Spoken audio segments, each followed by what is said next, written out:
Welkom terug by die Groot Ontbyt as deel van Wêreldglaukoom Bewusmakingsweek wat onlangs aandag geniet het. Kuier ons môre met die oftalmoloog by die Ooginstituut vir Glaukoom, Dr. Petrus Gous. Ons praat spesifiek oor hierdie siekte. Weet ons regtig genoeg daarvan as die publiek en wat staan 'n mens te doen? Goeiemôre. Môre Pierre. Lekker om jou hier te hê vanmôre, dok. Baie dankie. Kom ons praat oor wat is glaukoom eerstens. Glaukoom is 'n groep siektes waar die oogsenuwee agteruit gaan as gevolg van gewoonlike hoë druk. Jy weet in die oog, soos die oog het 'n normale druk en as daai druk te hoog is dan die oogsenuwee is die sagste weefsel in die oog en dan kry jy skade. So dis 'n groep siektes wat die senuwee laat degenereer wat dan lei tot visuele verlies. Beide visuele skerpte as ook visuele veld. Hierdie is die hoofoorsaak van blindheid wêreldwyd. Maar hoe lyk die statistiek in Suid-Afrika en Namibië? Kyk, as jy gaan kyk, saam met suikersiekte is dit die twee, dis in die westerse wêreld, die twee goed wat nog na blindheid lei. Jy weet, selfs in die Weste-Ande. Die insidensie is in die omgewing van tussen 3 en 5%. Wêreldwyd in sekere bevolkingsgroepe is dit 'n bietjie hoër hier na 5 na 7%. En dis gewoonlik iets, jy kry twee hoofgroepe glaukoom. Jy kry die primêre wyehoek glaukome wat die algemeenste tipes is en dan kry jy seker 95% van glaukome en dan die ander 180 tipes glaukome is in die ander 5% wat meer rar is, jy weet so. Genade, dis 'n klomp. Ja. Maar wag nou 'n bietjie. My oë raak nou net na 40 bietjie dodgy. Dan is dit mos maar vir my, dan hoor ek net te veel daaroor nie. Wat is die verskil tussen normale veroudering van jou sig of verswakking dan daarvan of glaukoom? Kyk, wat jy nou noem dodgy is presbiopie. Is wanneer jy begin vind jy kan nie meer lekker naby fokus nie. Jy weet, dis wanneer hierdie goedjies begin betrokke raak. Ja. En dit kry almal hier na die ouderdom van 40, 45 omtrent. Maar glaukoom is die probleem van glaukoom is hy het nie simptome aanvanklik nie. So jy weet nie dit gebeur nie.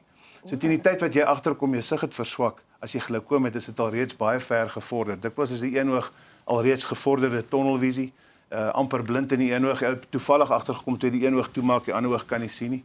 En jy weet, 'n gevorderde gesigsveld uitval in die ander oog. So dis 'n ding wat 'n mens voorkomend moet gaan uitvind of jy dit het. So jy moet jou oor se drukke laat meet. As jy gaan vir 'n briltoets, die oogkundige sal dit meet.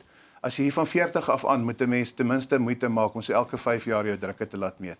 En hier van tussen 40 en 60, jy weet, tussen 50 en 60 moet jy dit meer gereeld doen, elke 2-3 jaar jou drukke laat meet. Nie net 'n normale oogtoetsie, maar ook jou oogdruk. Ja, nee, 'n deel van 'n normale oogtoets is 'n drukmeting. Dit is daar. Ja, nee, dit moet so wees, want onthou, dis goed siektes soos glaukoom wat 'n silent blinder is. Dis 'n ding wat moet opgetel word en jy moet gescreen word daarvoor. Jy kom nie na die dokter en sê kyk, ek het glaukoom, kyk vir my nie. Dit is iets wat gevind word toevallig. Jy weet, so mens moet bewus wees. Die belangrikste is bewusmaking van die bestaan van die siekte. Dat mense weet dat hulle oë moet hulle oogdrukke laat meet ergens in hulle lewe, ten minste hier van 40 af aan. En as jy 'n familiegeskiedenis van glaukoom het, as jy 'n pa of broers of susters het wat die siekte het, dan jy 6-7 maal hoër kans om glaukoom te ontwikkel. As jy sekere siektes het soos suikersiekte, inflammasies in jou oë, as jy vorige operasies of beserings van jou oog gehad het jy 'n hoë risiko. As jy van sekere bevolkingsgroepe is, ons Kaapse kleerlingbevolking het 'n hoë insidensie van nouhoek glaukome.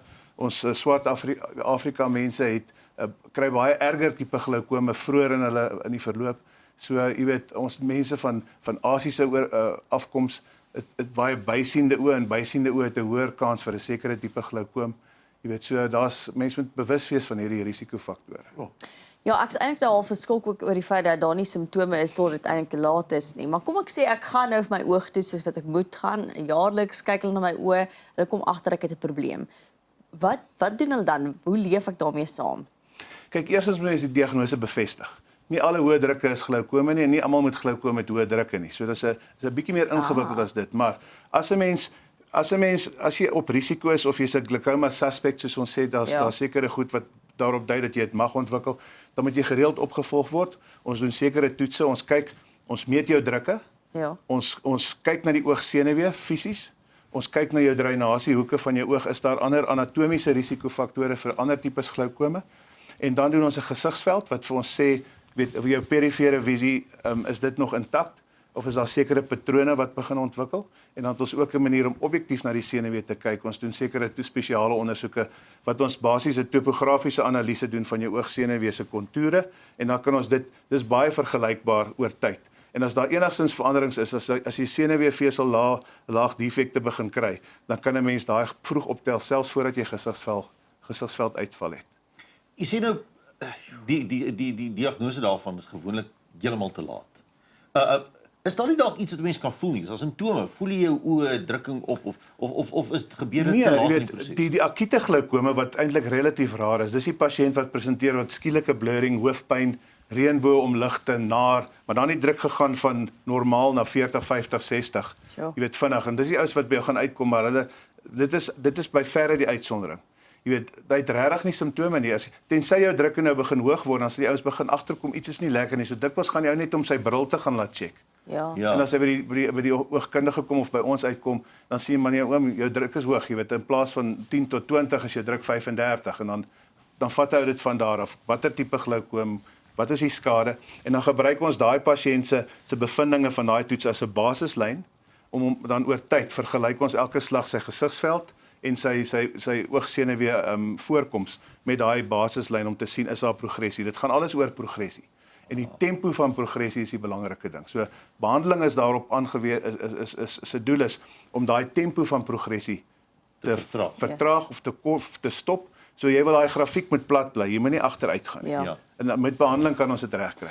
Jy praat baie oor mense oor 40, maar hoe gereeld kom glaukoom voor by jong kinders en babas? Dis relatief raar, jy weet, kongenitale glaukome, daai pasiëntjies het ongelukkige ontwikkelingsabnormaliteit van hulle drainasiekanale, so hulle dikwels intrauteriene probleme en hulle is daai kindjies wat gebore word met die groot oogies, jy weet, biftalmiese oë, dit beteken 'n osoog. Jy weet baie keer sal die ouma sê, "Ag, kyk hoe oulik is hierdie kleintjie met sy groot oogies, maar dan het hy groot korneas en hy het reeds 'n drukprobleem."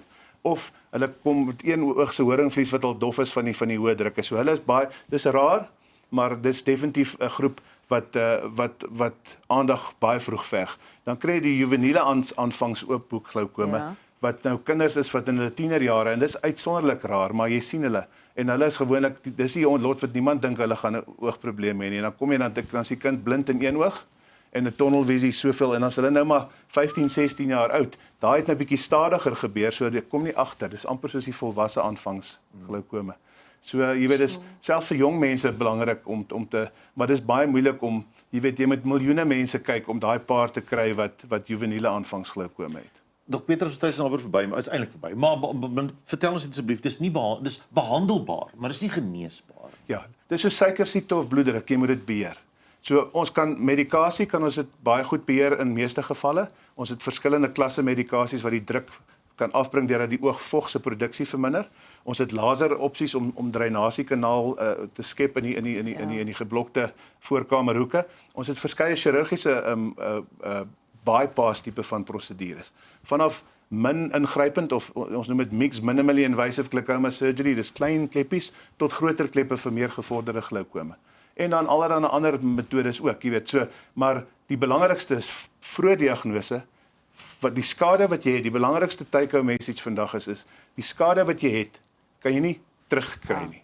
So jy moet hom stop. Dis soos 'n trein wat by 'n berg afhardloop, jy moet hom stop. Jy kan nie teruggaan op nie, maar jy moet hom stop. So die belangrikste is vroeë diagnose, hoë suspisie-indeks dat die siekte bestaan, bewusmaking soos op hierdie program byvoorbeeld, en dan dat die mense hulle oë moet laat toets en dan as ons dit vroeg kry, kan ons daai oë lewenslank kan ons daai sig bou. So. Dankie, dat daar goeie nuus is. Ek sou sommer geskok weer van vooraf. Dankie, Dok Petrus. Nou ja, dis Dok Petrus Gous van die Ooginstituut. En belangrik nee, glaukoom, toets asseblief jou oë gereeld en spesifiek ook so dokter nou sê, jou oogdruk vir glaukoom. Baie dankie. Sterkte vir jou dag. Dankie julle.